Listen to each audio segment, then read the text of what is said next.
Neemias, capítulo 1. Esta é a história de Neemias, filho de Hacalias. Era o mês de Quisleu do 20º ano, ocasião em que eu morava no complexo real de Suzã. Hanani, um de meus irmãos, tinha acabado de chegar de Judá com alguns judeus. Perguntei a eles sobre as condições dos judeus que sobreviveram ao exílio e sobre a situação de Jerusalém. A resposta deles foi: a condição dos sobreviventes do exílio que ainda estão na província é péssima. Eles enfrentam muitas dificuldades. Os muros de Jerusalém continuam em ruínas e dos portões só restam as cinzas. Quando ouvi isso, sentei-me e chorei. Durante vários dias, a tristeza me dominou e fiquei sem comer nada, orando ao Deus dos céus. Eu disse: ó eterno Deus dos céus, Deus grande e tremendo, que és leal à tua aliança e fiel a todos os que te amam e obedecem aos teus mandamentos, olha para mim, ouve a minha oração. Presta atenção às súplicas que teu servo tem dirigido a ti dia e noite, intercedendo por teu povo Israel, confessando os pecados deles. Eu mesmo e meus antepassados estamos entre os que pecaram contra ti. Fizemos muito pouco caso de ti. Não obedecemos ao que nos ordenaste, ignoramos os teus mandamentos e desrespeitamos as determinações que deste ao teu servo Moisés. Lembra-te que alertaste teu servo Moisés, dizendo: se vocês me abandonarem, eu os espalharei aos 4 cantos da terra. Mas se voltarem para mim e fizerem o que eu disser, reunirei todos os que estiverem dispersos, onde quer que estejam, e os trarei de volta ao lugar em que estabeleci meu nome. Eles são teus servos, o povo que libertaste de maneira poderosa e impressionante. Ó Senhor, ouve a oração do teu servo e de todos os que honram o teu nome. Permite que o rei concorde com o pedido que farei hoje. Na época, eu era encarregado de servir a bebida do rei. Neemias, capítulo 2. No mês de Nisã, no 20º ano do rei Artaxerxes, na hora de servir o vinho, fui levar a bebida ao rei como de costume. Eu nunca tinha ficado constrangido na presença do rei. Por isso ele me perguntou: você parece abatido? Não está doente ou deprimido, está? A pergunta me deixou ainda mais perturbado. Respondi: viva o rei! Como eu não estaria abatido se a cidade na qual todos os meus familiares estão sepultados está em ruínas e só restam cinzas dos seus portões? O rei perguntou: o que você deseja? Orando ao Deus dos céus, fiz o meu pedido.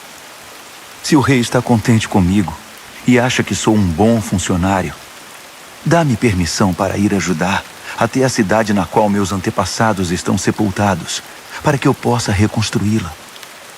O rei, com a rainha sentada ao seu lado, disse: quanto tempo você precisa para realizar esse trabalho e quando estará de volta? Eu disse a data e o rei concordou com a minha ida.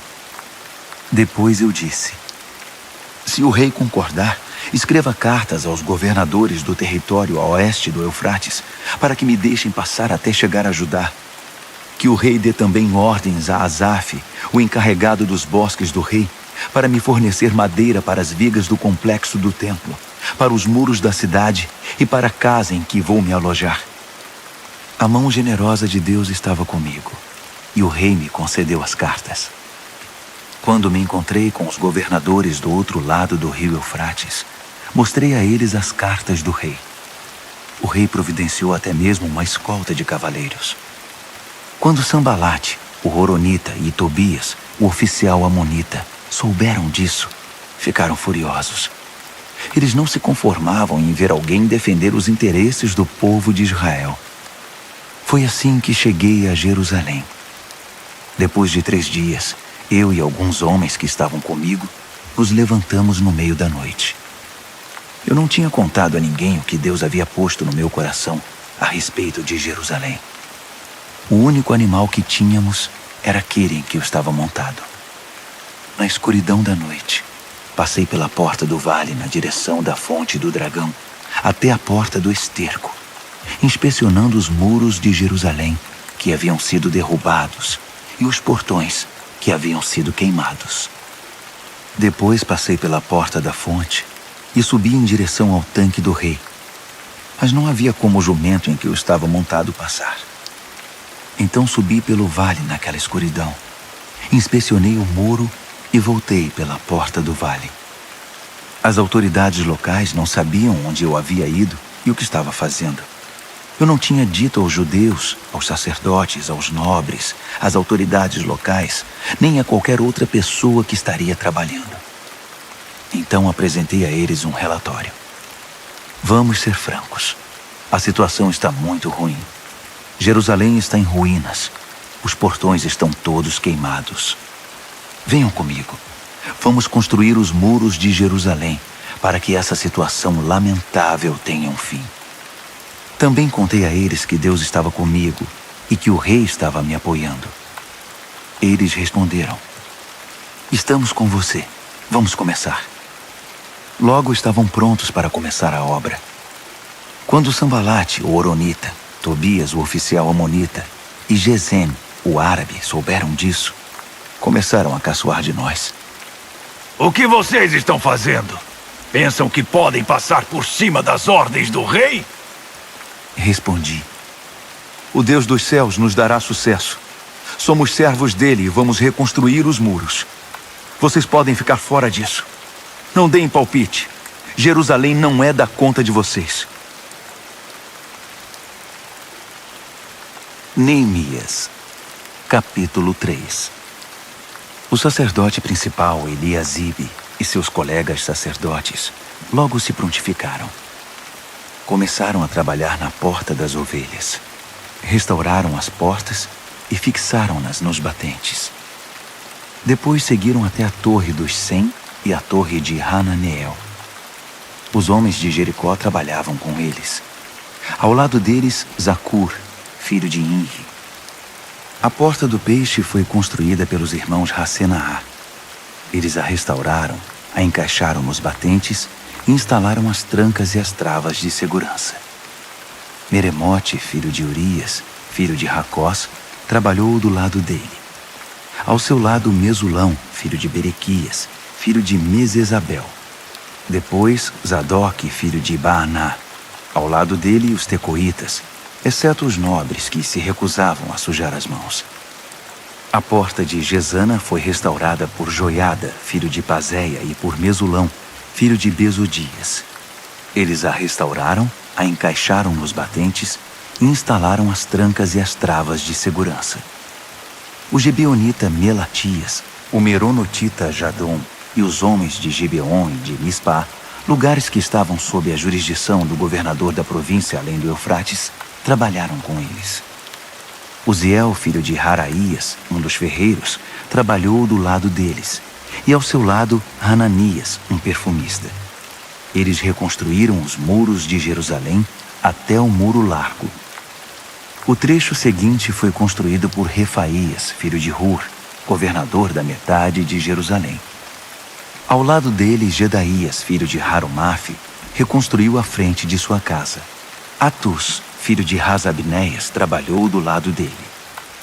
Malquias, filho de Harim, e Hassub, filho de Paate-Moabe, reconstruíram outro trecho, que incluía a Torre dos Fornos. Ao lado deles, Salum, filho de Haloes, governador da outra metade de Jerusalém, trabalhou com suas filhas. A porta do vale foi reconstruída por Hanum e pelos moradores de Zanoa. Eles a restauraram, a puseram nos batentes e instalaram as trancas e as travas de segurança. Reconstruíram também 450 metros do muro até a porta do esterco. A porta do esterco foi reconstruída por Malquias, filho de Recabe, governador do distrito de Bet-Haquerem. Ele a restaurou, a pôs nos batentes e instalou as trancas e as travas de segurança. A porta da fonte foi reconstruída por Salum, filho de Col-Rosé, governador do distrito de Mispá. Ele a restaurou, a cobriu, a pôs nos batentes e instalou as trancas e as travas de segurança.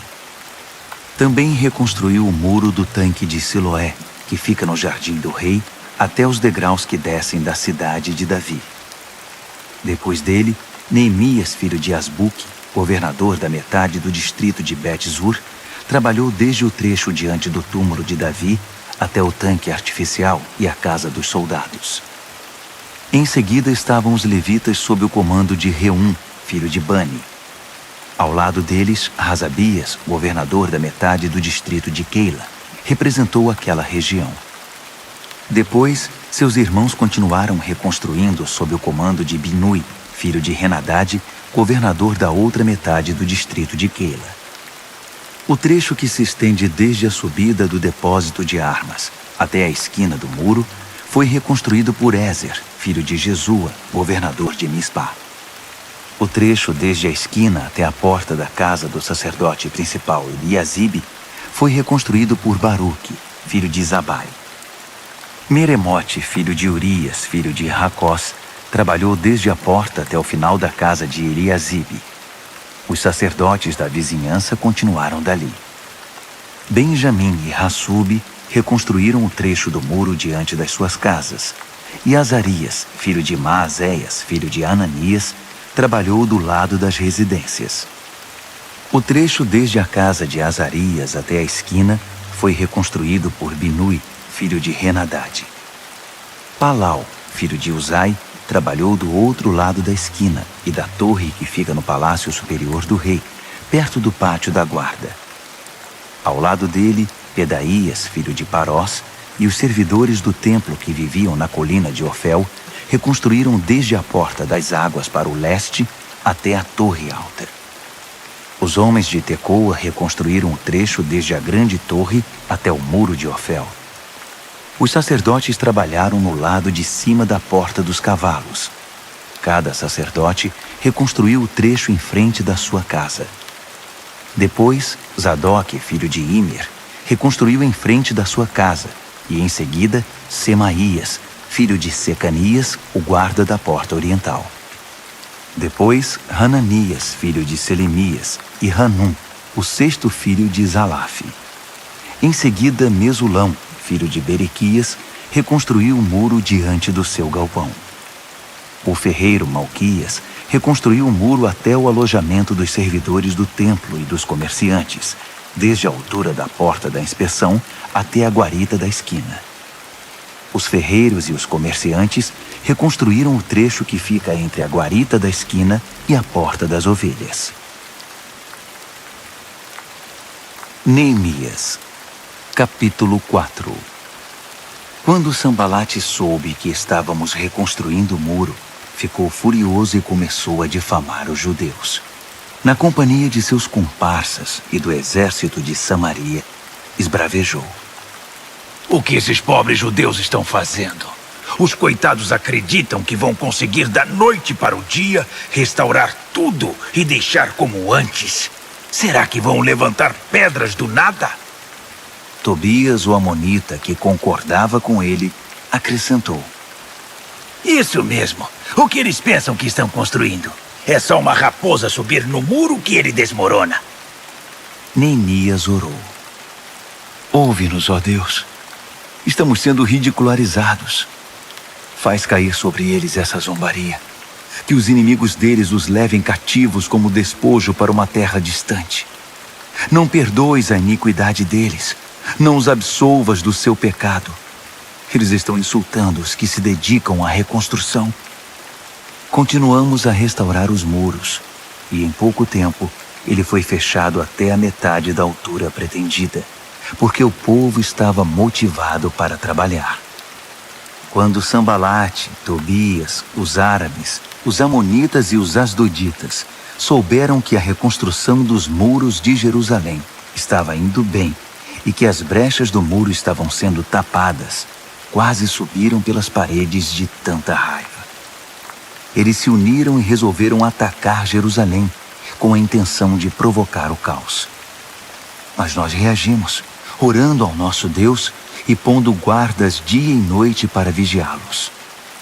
Não passou muito tempo, começaram a dizer em Judá: os trabalhadores já estão cansados, ainda há muito entulho acumulado.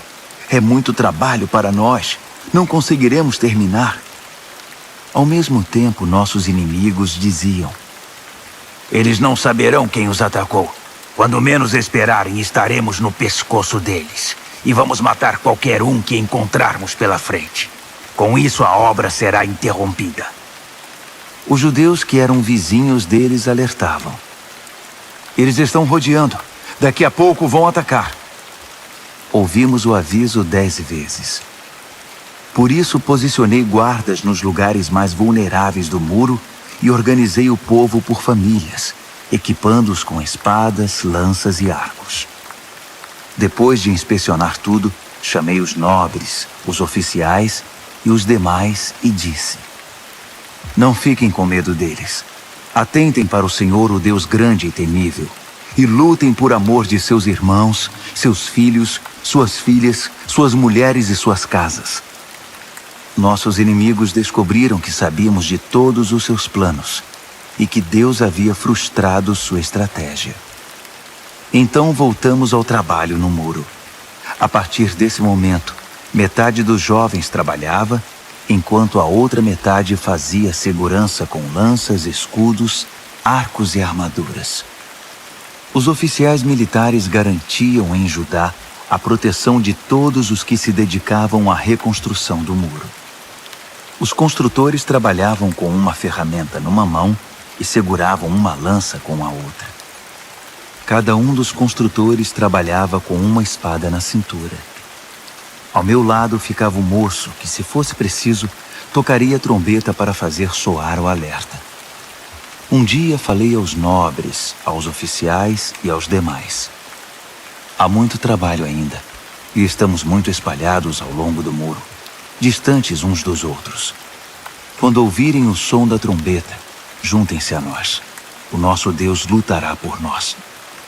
Assim continuamos trabalhando, desde o nascer do sol até o anoitecer, a metade de nós armada.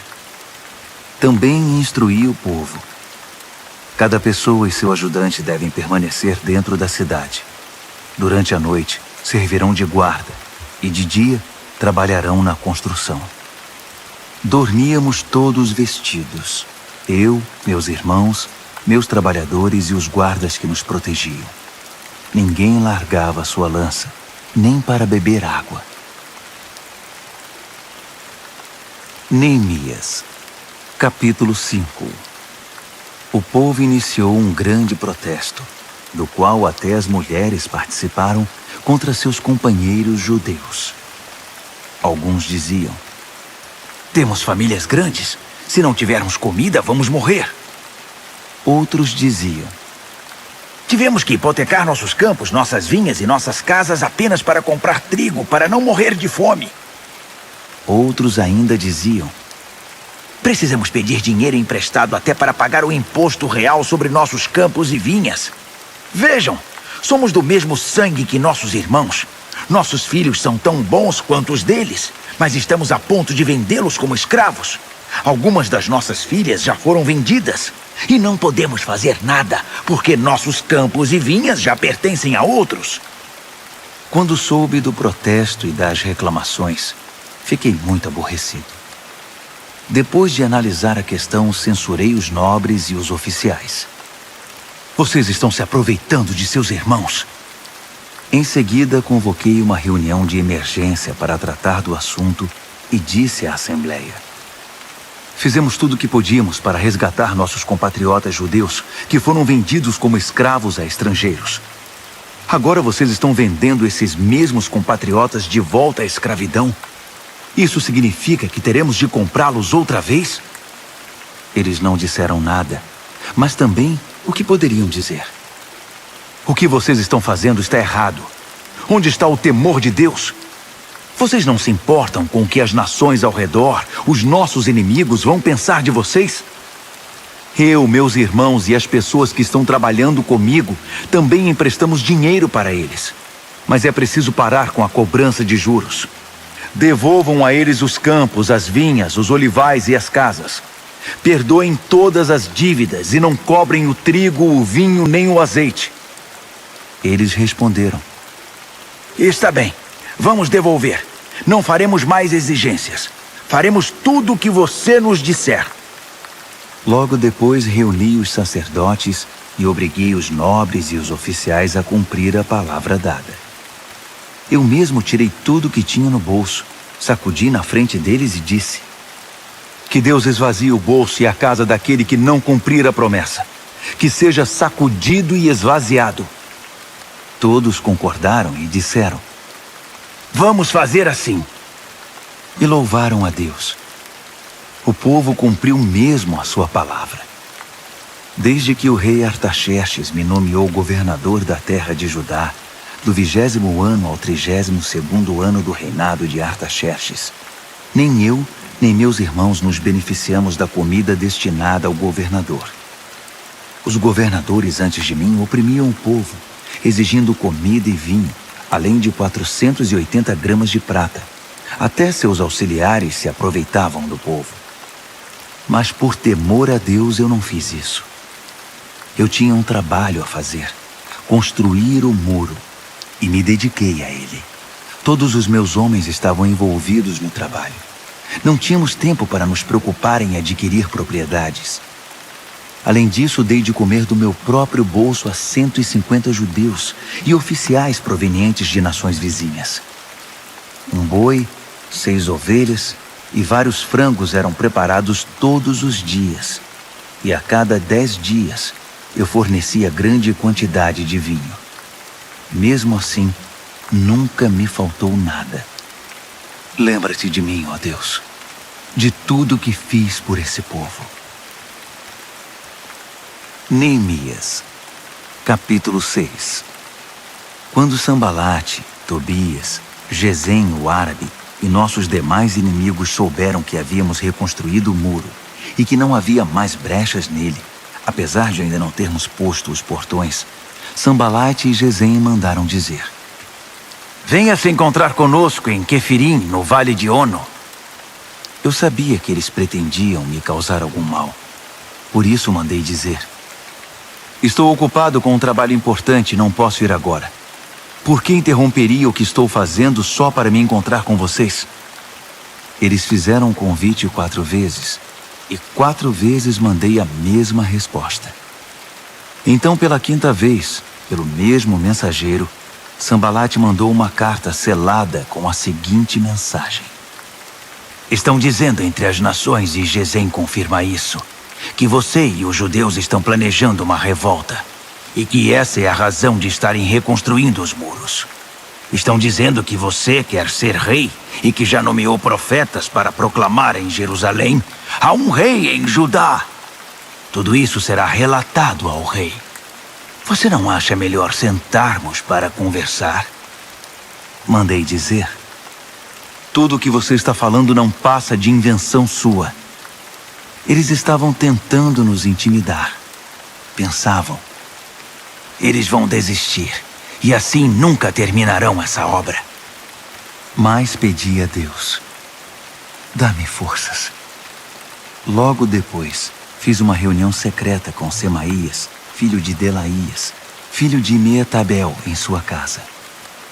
Ele disse: vamos nos reunir no templo de Deus, dentro do templo. Vamos nos proteger com as portas trancadas, pois eles vêm para matá-lo. É isso mesmo. Eles virão à noite para tirar a sua vida. Respondi: por que alguém como eu teria de fugir? E por que teria de me esconder justamente no templo? Não vou fazer isso. Senti que aquele plano não agradava a Deus. A suposta profecia, na verdade, era uma estratégia de Tobias e Sambalate. Eles haviam contratado Semaías. Eles pagaram para que ele me assustasse e me enganasse, e assim acabasse profanando o templo e manchando a minha reputação. Com isso teriam do que me acusar. Orei: ó Deus, não permitas que Tobias e Sambalate se livrem de todo o dano que causaram. Faça o mesmo à profetisa Noadia e aos demais profetas que tentam minar minha confiança. A reconstrução dos muros foi concluída no dia 25 do mês de Elul. Foram 52 dias de trabalho. Quando nossos inimigos souberam disso e as nações ao redor viram a obra que fizemos, nossos adversários perderam a esperança. No fundo, reconheceram que a obra era de Deus. Durante todo esse tempo, os nobres de Judá se correspondiam com Tobias. Muitos dos nobres tinham ligações com ele, porque ele era genro de Secanias, filho de Ara, e seu filho Joanã havia se casado com a filha de Mesulão, filho de Berequias. Eles me contavam todas as coisas boas que ele havia feito, e depois contavam para ele tudo o que eu dizia. Então, Tobias mandava cartas para me intimidar.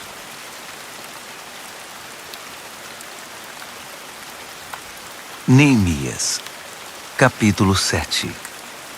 Depois que os muros foram reconstruídos, os portões assentados, e os guardas, os cantores e os levitas designados, nomeei meu irmão Hanani, e com ele Ananias, comandante da fortaleza, para administrar Jerusalém. Ananias era honesto e temia a Deus mais que qualquer outra pessoa.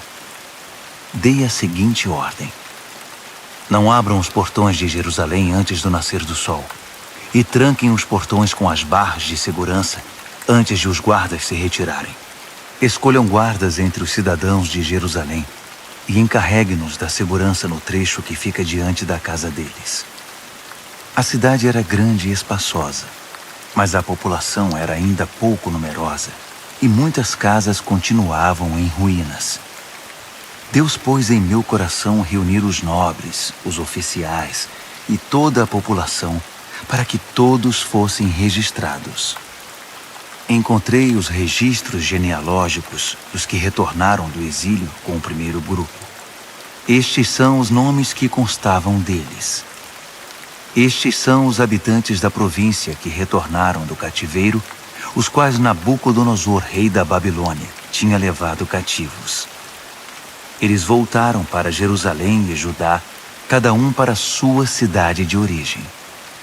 Voltaram com Zorobabel, Jesua, Neemias, Azarias, Raamias, Naamani, Mardoqueu, Bilzã, Misperete, Bigvai, Neum e Baaná. O número dos homens do povo de Israel por famílias de origem: Parós, 2.172. Cefatias, 372. Ara, 652. Paate-Moabe, descendentes de Jesua e Joabe, 2.818. Elão, 1.254. Zatu, 845. Zacai, 760. Binui, 648. Bebai, 628. Asgade, 2.322. Adonicão, 667. Bigvai, 2.067. Adim, 655. Ater, descendentes de Ezequias, 98. Rassum, 328. Bezai, 324. Harife, 112. Gibeon, 95. Os israelitas identificados por lugar de origem: Belém e Netofate, 188. Anatote, 128. Bet-Asmavete, 42. Criate Jearim, Sefira e Beerote, 743. Ramá e Geba, 621. Micmas, 122. Betel e Ai, 123. O outro Nebo, 52. O outro Elão, 1.254. Harim, 320. Jericó, 345. Lode, Hadide e Ono, 721. Senaá, 3.930. Das famílias dos sacerdotes: Gedaías, Descendentes de Jesua, 973. Imer, 1052. Pazur, 1247. Harim, 1017. As famílias dos levitas. Jesua, descendentes de Cadmiel e de Rodeva, 74. Os cantores, os descendentes de Asaf, 148. As famílias dos guardas. Salum, Ater, Talmon, Acube, Atita e Sobai, 138. As famílias dos servidores do templo. Zia, Razufa, Tabaote, Queros, Sia, Padom, Lebana, Hagaba, Salmai, Hanã, Gidel, Gaar, Reaías, Rezim, Necoda, Gazão, Uzá, Pazéia, Desai, Meunim, Nefuzim, Baquebuque, Racufa, Harur, Baslite, Meida, Harsa, Barcos, Císera, Tamá, Neesias e Ratifa. As famílias dos servidores de Salomão. Sotai, Soferete, Perida, Jaala, Darcom, Gidel, Cefatias, Ratil, Poquerete, Razebaim e Amon. Os servidores do templo e os servos de Salomão, 392. Estes são os que vieram de Tel-Melá, Tel-Harza, Querube, Amon e Imer. Eles não conseguiram provar que eram israelitas. Os descendentes de Delaías, Tobias e Necoda, 642. O mesmo aconteceu com estas famílias de sacerdotes. Os descendentes de Rabaías, Racós, Barzilai, que se casou com uma filha de Barzilai de Gileade e era chamado por esse nome. Eles procuraram os registros da família, mas não encontraram. Por isso foram impedidos de exercer a função de sacerdote e considerados ritualmente impuros. O governador determinou que eles não poderiam comer do alimento sagrado até que um dos sacerdotes definisse a situação deles por meio do Urim e do Tumim. O total dos que voltaram do exílio foi 42.360, sem contar os escravos, que totalizavam 7.337. Também havia 245 cantores e cantoras, que possuíam 736 cavalos, 245 mulas, 435 camelos e 6.720 jumentos. Alguns dos chefes das famílias entregaram ofertas voluntárias para a obra. O governador deu ao tesouro 8 quilos de ouro, 50 bacias e 530 vestimentas para os sacerdotes. Alguns dos chefes das famílias deram para o tesouro uma oferta de 160 quilos de ouro e 1.320 quilos de prata para a obra. O restante do povo contribuiu com 160 quilos de ouro, 1.200 quilos de prata e 67 vestimentas para os sacerdotes. Os sacerdotes, os levitas, os guardas, os cantores, os servidores do templo, com alguns outros e com o restante do povo de Israel, encontraram lugar para morar em suas cidades de origem. Neemias, capítulo 8. Por volta do 7º mês, quando todos os israelitas haviam se instalado em suas cidades, o povo se reuniu na praça em frente da Porta das Águas e pediu que o escriba Esdras trouxesse o livro da revelação de Moisés que o Eterno tinha dado a Israel. Então o sacerdote Esdras trouxe o livro para a congregação, formada por homens e mulheres, todos capazes de entender seu conteúdo. Isso aconteceu no 1º dia do 7º mês. Ele leu a revelação de frente para a praça que ficava diante da Porta das Águas, desde cedo até o meio-dia, na presença de homens e mulheres e de todos os que conseguiam entender a leitura. Todos ouviam atentamente o que dizia o livro da revelação. O escriba Esdras estava sobre uma plataforma de madeira, construída especialmente para a ocasião. Do seu lado direito estavam Matitias, Sema, Anaías, Urias, Ilquias e Maazéias. Do lado esquerdo estavam Pedaías, Misael, Malquias, Hassum, Rasbadana, Zacarias e Mesulam. Esdras abriu o livro. Todos os olhares estavam voltados para ele, que estava de pé sobre a plataforma. E quando ele abriu o livro, todos ficaram de pé. Esdras louvou ao Eterno, o grande Deus, e todo o povo respondeu levantando as mãos. Amém. Amém. Em seguida prostraram-se com o rosto em terra em adoração ao Eterno. Os levitas Jesua, Bani, Serebias, Jamim, Acube, Sabetai, Rodias, Maazéias, Quelita, Azarias, Josabade, Hanã e Pelaías explicavam a revelação, enquanto o povo de pé ouvia com toda reverência. Eles liam pausadamente o livro da revelação de Deus para que o povo pudesse entendê-lo, e em seguida explicavam o que haviam lido. Neemias, o governador, Esdras, o sacerdote e escriba, e os levitas que ensinavam o povo disseram: Este dia é consagrado ao Eterno, o seu Deus. Não chorem nem fiquem abatidos. Porque todo o povo chorava enquanto ouvia as palavras da revelação. Disseram ainda: Voltem para casa e preparem uma festa, um banquete com muita comida e bebida. Repartam a comida com os que não têm, pois este dia é consagrado ao Eterno. Não fiquem entristecidos. A alegria do Eterno fortalecerá vocês. Os levitas continuaram a tranquilizar o povo. Sosseguem, este dia é consagrado. Não fiquem tristes. Então o povo partiu e preparou uma festa. Eles comeram e beberam com muita alegria, até mesmo os pobres. Eles tinham entendido o que havia sido lido para eles.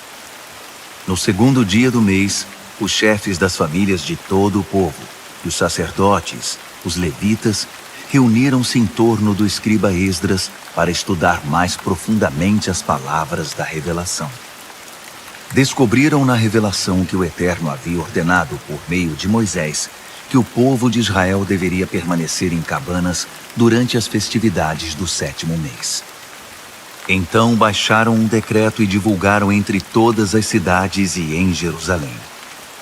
Subam as colinas e tragam ramos de oliveiras, pinheiros, murtas, palmeiras e qualquer árvore de galhos cheios de folhas, para fazer cabanas, como está escrito. O povo saiu, trouxe os ramos e fez cabanas sobre o telhado e no quintal das casas, no pátio do templo de Deus, na praça da Porta das Águas e na praça da Porta de Efraim. Toda a congregação que havia retornado do exílio fez cabanas e permaneceu nelas. O povo de Israel não fazia isso desde o tempo de Josué, filho de Num. Foi um dia maravilhoso. A alegria era geral. Todos os dias, desde o primeiro até o último, Esdras lia o livro da revelação de Deus. Celebraram a festa durante 7 dias. No 8º, reuniram solenemente a assembleia, conforme o decreto. Neemias, capítulo 9. No dia 24 do mês, o povo de Israel reuniu-se para um jejum, todos vestidos com pano de saco e com terra no rosto, como sinal de arrependimento. Os israelitas romperam todo o relacionamento com os estrangeiros. De pé, confessaram seus pecados e os erros de seus antepassados. Enquanto estavam de pé, leram o livro da revelação do Eterno, seu Deus, durante 3 horas. Depois, durante outras 3 horas, fizeram confissões e adoraram a Deus. Um grupo de levitas, formado por Jesua, Bani, Cadmiel, Sebanias, Buni, Serebias, Bani e Kenani, pôs-se de pé na plataforma e orou em voz alta ao Eterno, seu Deus. Os levitas Jesua, Cadmiel, Bani, Hasabneias, Serebias, Odias, Sebanias e Petaías convidaram o povo. Levantem-se, louvem ao Eterno, seu Deus, para sempre. Bendito seja o teu glorioso nome, superando toda a bênção e todo louvor. Tu és o único, ó Eterno, somente tu fizeste os céus dos céus e todos os seres celestiais, a terra e tudo que nela há, os oceanos e tudo que neles existe. E preservas a vida de todos, os seres celestiais te adoram. Tu és, ó Eterno, Deus que escolheu a Abrão, que o tirou de Ur dos Caldeus e trocou seu nome para Abraão. Achaste nele sinceridade e lealdade e fizeste uma aliança com ele. Também a promessa de dar a ele a terra dos cananeus, dos hititas, dos amorreus, dos ferezeus, dos jebuseus e dos girgazeus, de entregá-la aos seus descendentes. E cumpriste a tua promessa, pois és justo. Tu atentaste para as angústias dos nossos antepassados no Egito. Ouviste o clamor deles diante do Mar Vermelho. Surpreendeste o faraó, seus oficiais e todo o povo daquela terra com milagres e maravilhas. Sabias da arrogante provocação dos egípcios contra o teu povo e engrandeceste o teu nome, que continua assim até hoje. Abriste o mar diante deles, e eles o atravessaram sem molhar os pés. Destruíste os perseguidores que morreram no fundo do mar. Eles afundaram como uma pedra jogada no mar turbulento. Durante o dia, tu os guiaste com uma coluna de nuvem e durante a noite, com uma coluna de fogo, para mostrar o caminho que deveriam seguir. Desceste sobre o monte Sinai. Dos céus, falaste com eles. Deste a eles instruções sobre como viver, ensinamentos verdadeiros, regras e mandamentos justos. Ensinaste o teu povo a guardar os teus sábados santos. Por meio do teu servo Moisés, deste a eles mandamentos, regras e instruções. Mandaste pão do céu quando eles estavam com fome. Fizeste sair água das rochas para saciar a sede deles. E os mandaste entrar e possuir a terra que tinhas prometido a eles. Mas nossos antepassados foram arrogantes. Por teimosia, não obedeceram aos teus mandamentos. Fizeram-se de surdos. Recusaram-se a lembrar os milagres que fizeste diante deles. Tornaram-se obstinados e cismaram em voltar para a escravidão do Egito.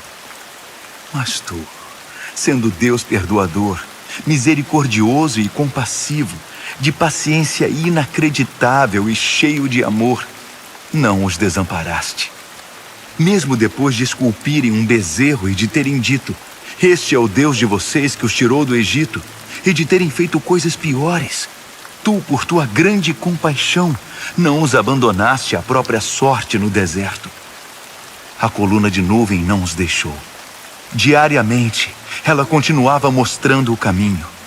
A coluna de fogo, também à noite, indicava o caminho.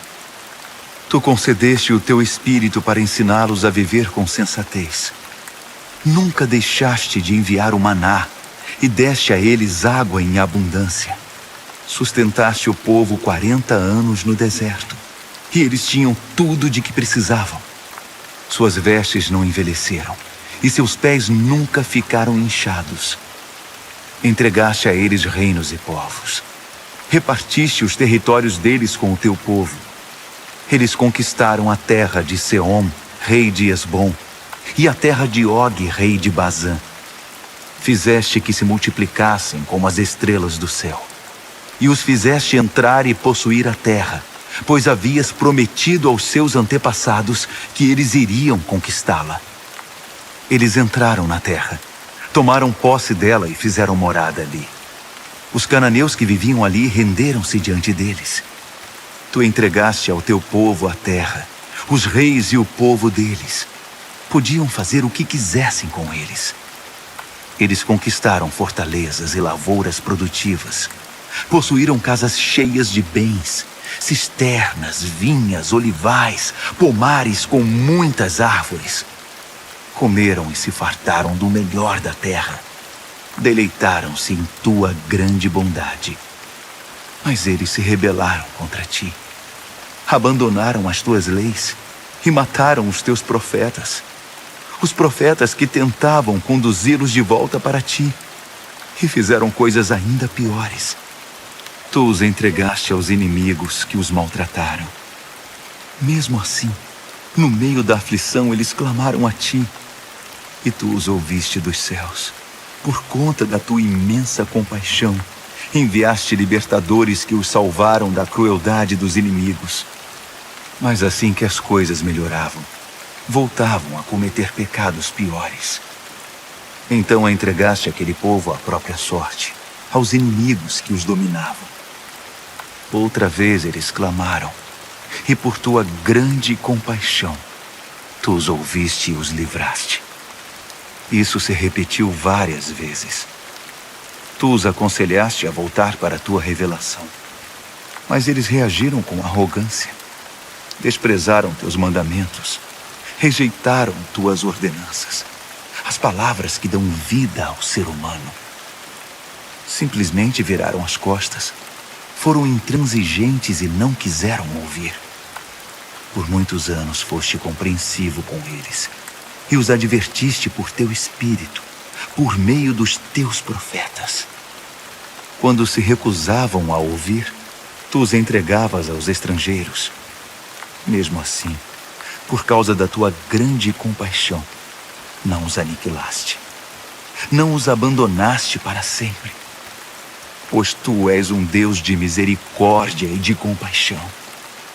Agora, nosso Deus, nosso grande Deus majestoso e temível, fiel à aliança e compassivo, não desprezes tudo que nós, os nossos reis, nossos príncipes, nossos sacerdotes e profetas sofreram, os nossos antepassados e todo o teu povo, desde o tempo dos reis da Assíria até hoje. Tu não és o culpado por tudo que nos sobreveio. Foste correto em tudo. Nós é que erramos. Nossos reis, príncipes, sacerdotes e antepassados não deram valor à tua revelação. Eles ignoraram teus mandamentos, desprezaram tuas advertências. Mesmo quando o reino deles ainda era independente e desfrutavam a tua generosa bondade, vivendo naquela terra fértil e espaçosa que estendeste diante deles, eles não te serviram, mas viraram as costas para ti e voltaram a praticar o mal. Por isso estamos aqui outra vez como escravos. Mas esta é a terra que deste aos nossos antepassados, para que pudessem desfrutar vida boa. Mas olha agora para nós. Não passamos de escravos em nossa terra. A colheita é farta, mas tem de ser entregue aos reis que nos dominam com tua permissão, por causa dos nossos pecados. Eles agem como se fossem donos da nossa vida e fazem o que bem entendem com o nosso gado. Estamos muito aflitos. Por essa razão, estamos firmando um acordo, selando um documento assinado por nossos príncipes, nossos levitas e nossos sacerdotes. Neemias, capítulo 10. O documento selado continha a assinatura das seguintes pessoas: o governador Neemias, filho de Hacalias; os sacerdotes Seraías, Azarias, Jeremias, Pazur, Amarias, Malquias, Ratus, Sebanias, Maluque, Harim, Meremote, Obadias, Daniel, Ginetom, Baruque, Mesulão, Abias, Miamim, Maasias, Bilgai e Semaías. Esses eram os sacerdotes. Os levitas: Jesua, filho de Azanias; Binui, dos descendentes de Henadade; Cadmiel e seus familiares; Sebanias, Rodias, Quelita, Pelaías, Hanã, Mica, Reobe, Razabias, Zacur, Serebias, Sebanias, Rodias, Bani e Benino. Os líderes do povo: Parós, Paate-Moabe, Elão, Zatu, Bani, Buni, Asgade, Bebai, Adonias, Bigvai, Adim, Ater, Ezequias, Azur, Rodias, Rassum, Bezai, Harife, Anatote, Nebai, Magpias, Mesulão, Rezir, Mesesabel, Zadok, Jadua, Pelatias, Hanã, Anaías, Oséias, Hananias, Hassubi, Haloes, Pílea, Sobeque, Reum, Razabna, Maazéias, Aías, Hanã, Anã, Maluque, Harim e Baaná. O restante do povo, os sacerdotes, os levitas, os guardas, os cantores, os servidores do templo e todos os que cortaram laços com os vizinhos estrangeiros para obedecer à revelação de Deus, com suas mulheres, seus filhos e suas filhas, todos os que eram mentalmente capazes, juntaram-se aos seus parentes e aos nobres para fazer o juramento de seguir a revelação de Deus, transmitida por meio de Moisés, servo de Deus, de obedecer e praticar todos os mandamentos do Eterno, nosso Deus, e todos os seus decretos e regras. Assim, não daremos nossas filhas em casamento aos nossos vizinhos estrangeiros, nem deixaremos nossos filhos tomarem as filhas deles. Quando os povos vizinhos trouxerem suas mercadorias e seus cereais no sábado, não faremos negócios com eles, nem no sábado, nem em qualquer outro dia santificado. De 7 em 7 anos, deixaremos a terra descansar e cancelaremos todas as dívidas. Comprometemo-nos a pagar o tributo anual de 4 gramas para as despesas do templo do nosso Deus, com os pães da mesa, as ofertas de cereais, as ofertas queimadas, as ofertas dos sábados, da lua nova e das festas fixas, as ofertas sagradas, as ofertas de perdão para expiação a favor de Israel, a manutenção do templo do nosso Deus.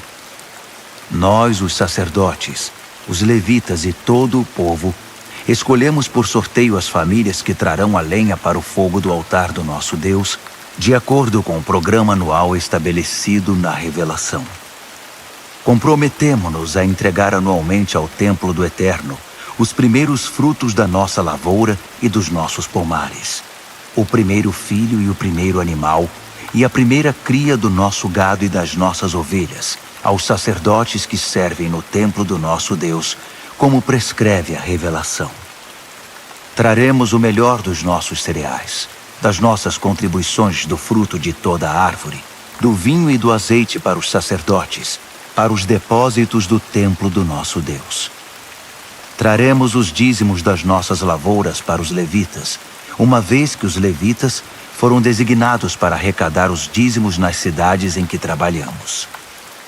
Um sacerdote descendente de Arão supervisionará os levitas na arrecadação dos dízimos para garantir que 1/10 do que for arrecadado seja entregue ao tesouro do templo do nosso Deus.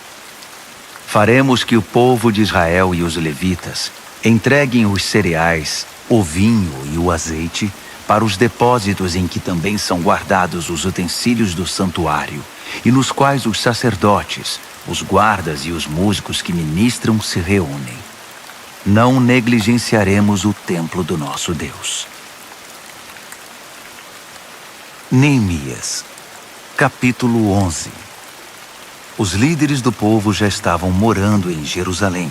Por isso o restante do povo escolheu, por sorteio, uma de cada 10 pessoas para morar em Jerusalém, a cidade santa, enquanto os outros 9 permaneciam em suas cidades. O povo também aprovou todos os que se ofereceram voluntariamente para morar em Jerusalém. Estes foram os líderes das províncias que se mudaram para Jerusalém. Alguns israelitas, sacerdotes, levitas, servidores do templo e descendentes dos oficiais de Salomão moravam em suas propriedades, que estavam espalhadas entre as várias cidades de Judá. Outros de Judá e Benjamim moravam em Jerusalém. Entre os descendentes de Judá, Ataías, filho de Uzias, filho de Zacarias, filho de Amarias, filho de Cefatias, filho de Maalaleel, descendente de Pérez. Maazéias, filho de Baruque, filho de Col-Rosé, filho de Razaías, filho de Adaías, filho de Joiaribe, filho de Zacarias, descendente de Selá. Os descendentes de Pérez, que moravam em Jerusalém, totalizavam 468 homens valentes.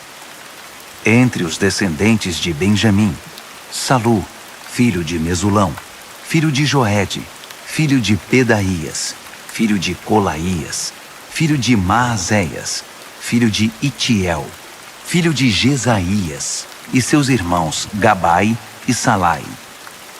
Ao todo, 928 homens.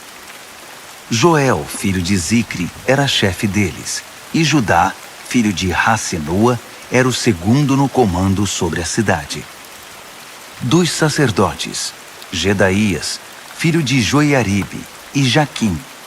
Seraías, filho de Ilquias, filho de Mesulão, filho de Zadoque, filho de Meraiote, filho de Aitube, que era o administrador do templo de Deus, e seus companheiros, que faziam o trabalho do templo.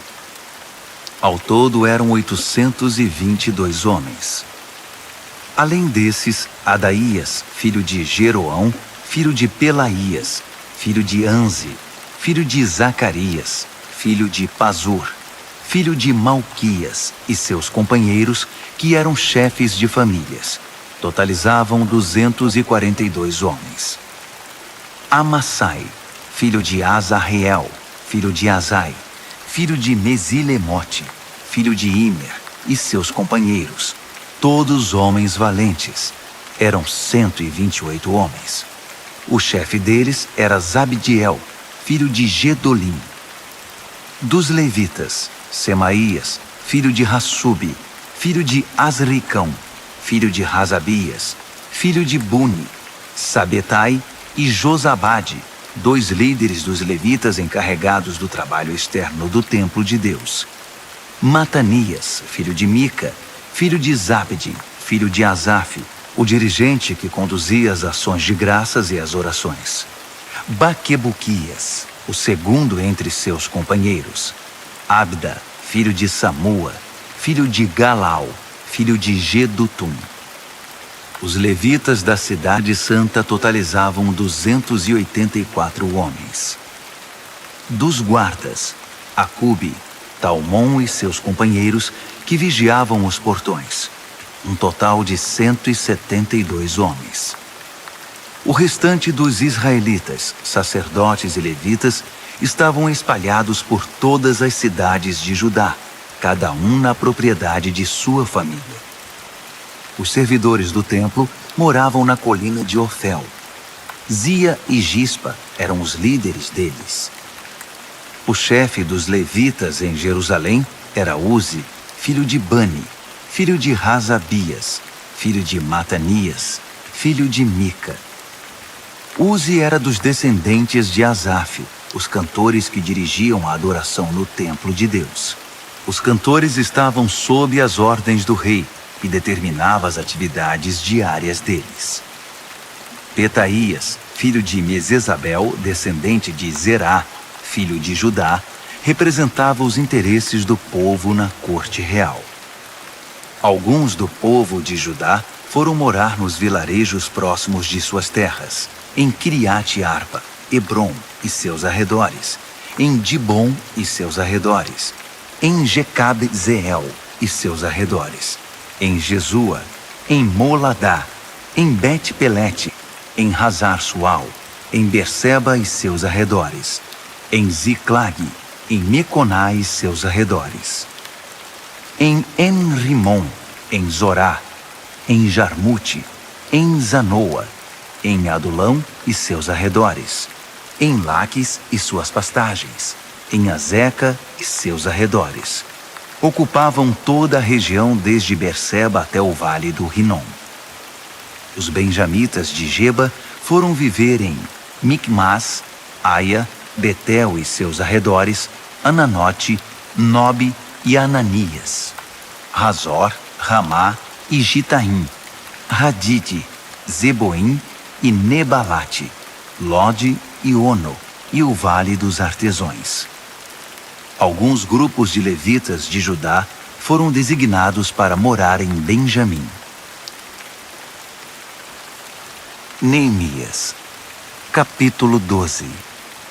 Estes são os sacerdotes e os levitas que vieram com Zorobabel, filho de Sealtiel, e Jesua: Seraías, Jeremias, Esdras, Amarias, Maluque, Ratus, Secanias, Reum, Meremote, Ido, Ginetom, Abias, Miamim, Maadias, Bilga, Semaías, Joiaribe, Gedaías, Salu, Amoque, Ilquias e Gedaías.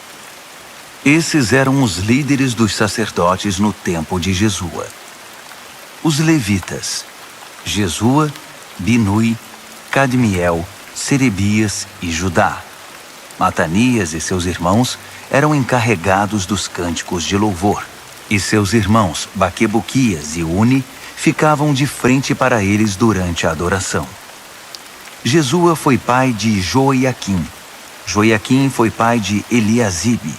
Eliasibe foi pai de Joiada. Joiada foi pai de Jonatas. E Jonatas foi pai de Jadua.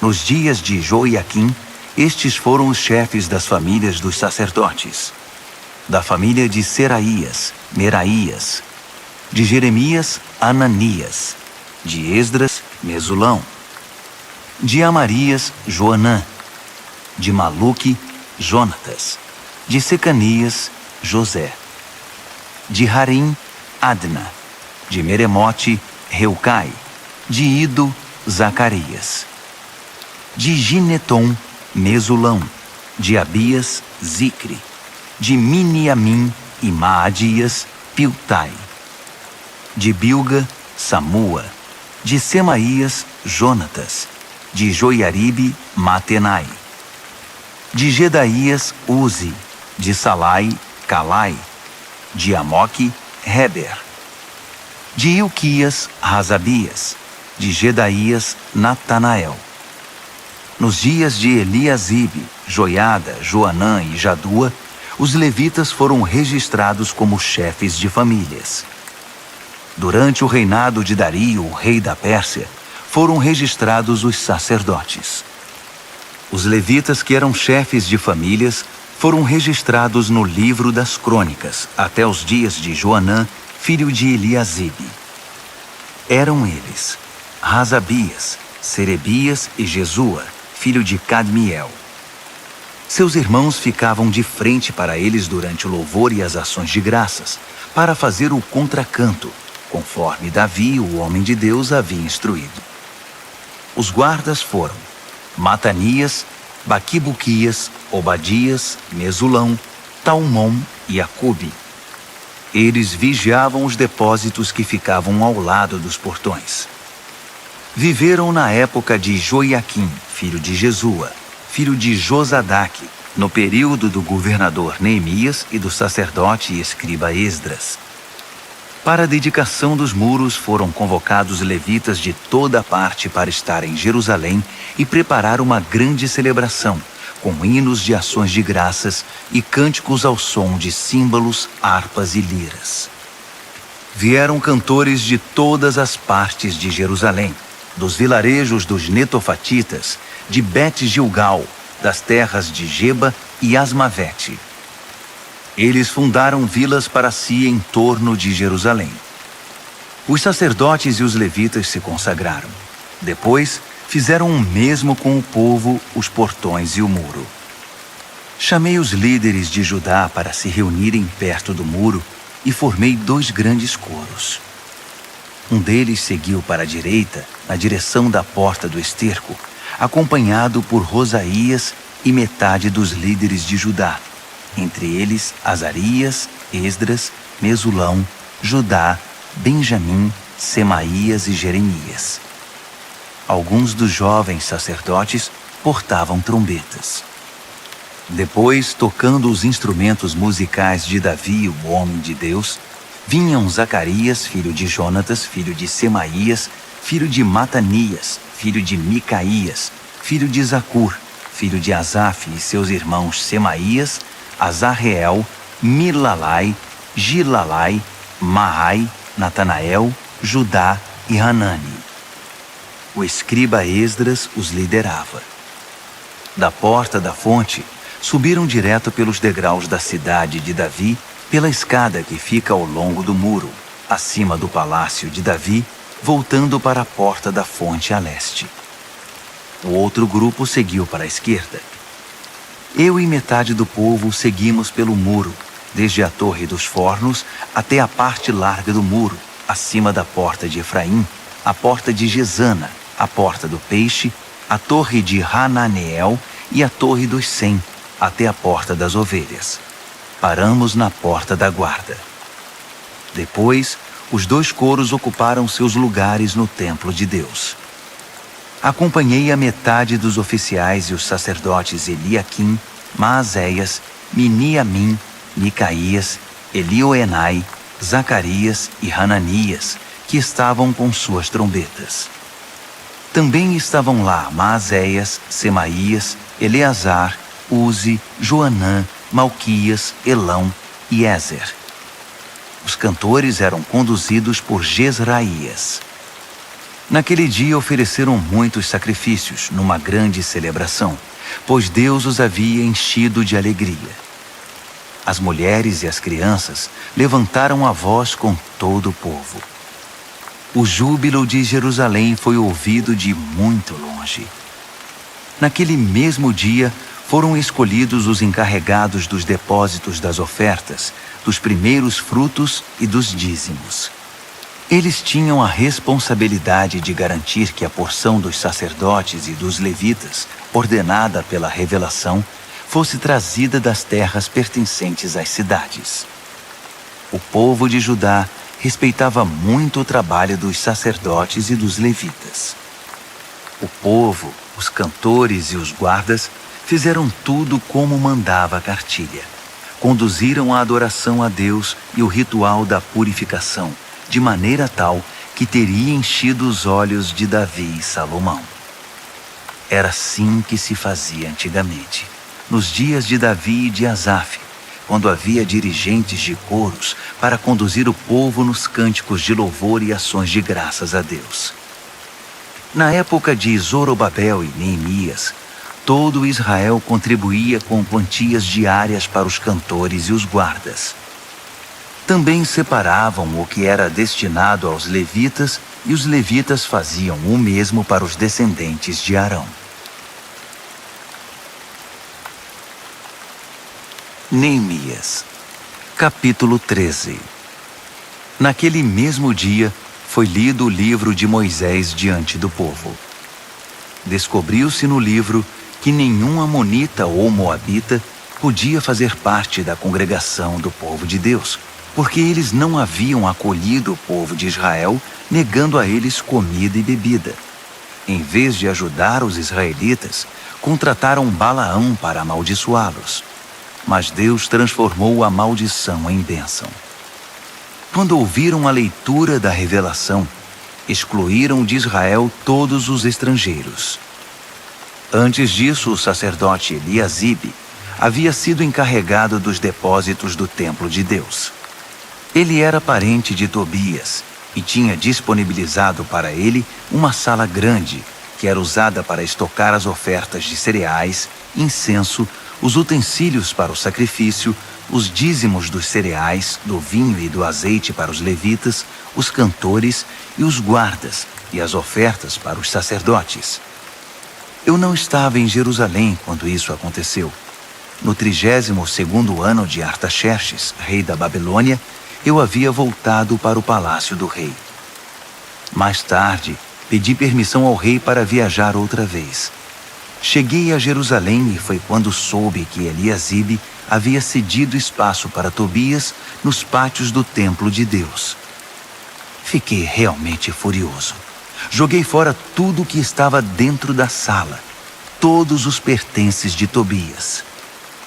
Depois, mandei que a sala fosse purificada. Só então pus de volta os utensílios do templo de Deus, as ofertas de cereal e o incenso. Também fiquei sabendo que os levitas não estavam recebendo a quantia regular de alimento. Por isso os levitas e os cantores que conduziam o culto de adoração haviam abandonado suas responsabilidades e voltado para suas terras. Chamei a atenção dos oficiais dizendo: "Por que vocês abandonaram o templo de Deus?" Chamei todos de volta e os reintegrei às antigas funções, de modo que todo o povo de Judá voltou a trazer os dízimos dos cereais, do vinho e do azeite para os depósitos. Designei o sacerdote Selemias, o escriba Zadok e os levitas Pedaías como encarregados dos depósitos. Nomeei Hanã, filho de Zacur, filho de Matanias, auxiliar direto deles. Esses homens tinham a reputação de serem honestos e trabalhadores. Eles ficaram encarregados de distribuir a porção de mantimento para seus companheiros. Por isso, lembra-te de mim, ó Deus. Nunca te esqueças de como me dediquei ao trabalho do templo de Deus e do serviço. Enquanto fazia a viagem de volta a Jerusalém, também percebi que o povo prensava uvas, transportava cereais e carregava seus jumentos no sábado. Traziam vinho, uvas, figos e todo tipo de mercadoria para serem comercializados no sábado. Então, eu os adverti contra a venda de alimentos naquele dia. Alguns naturais de Tiro que estavam morando em Jerusalém traziam peixes e outras mercadorias para vender aos moradores de Judá em Jerusalém, e isso no sábado. Cobrei uma atitude dos líderes de Judá dizendo: "O que está acontecendo? Isso está errado. Vocês estão profanando o sábado. Não foi justamente o que seus antepassados fizeram? Não foi por causa disso que Deus trouxe esta miséria sobre nós e sobre esta cidade? Com a profanação do sábado, vocês estão acrescentando desobediência e fazendo aumentar a ira de Deus contra Jerusalém." Quando os portões de Jerusalém já estavam cobertos pela sombra da tarde, às vésperas do sábado, mandei fechar os portões e proibi que fossem abertos até o fim do sábado. Pus alguns homens de confiança de guarda nos portões, para que não deixassem entrar nada que fosse destinado ao comércio no sábado. Os comerciantes e negociantes de várias mercadorias montaram as barracas fora dos portões uma ou duas vezes. Mas chamei a atenção deles, dizendo: "Vocês não devem ficar aqui perto do muro. Se eu encontrar vocês aqui outra vez, vou retirá-los à força." Bastou essa advertência, e eles não voltaram mais no sábado.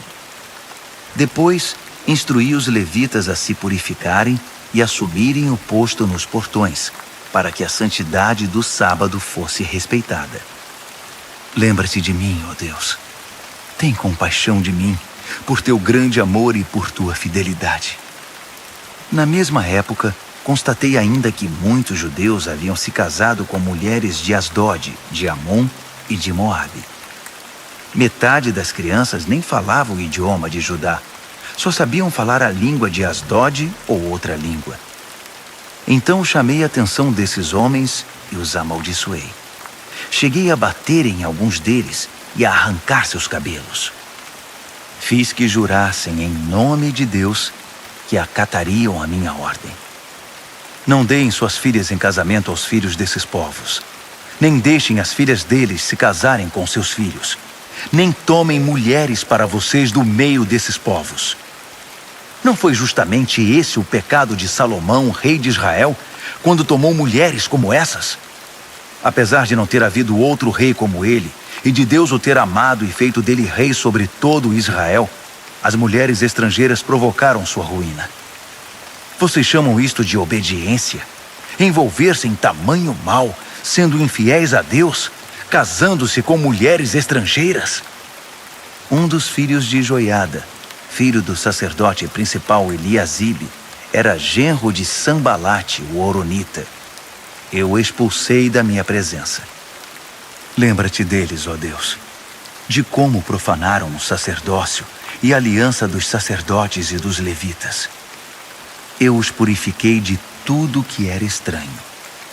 Organizei as ordens de serviço para os sacerdotes e os levitas, de modo que cada um sabia qual era a sua responsabilidade. Providenciei que fosse fornecida a lenha a ser usada no altar para os dias fixos e para a apresentação dos primeiros frutos. Lembra-te de mim, ó Deus, para sempre.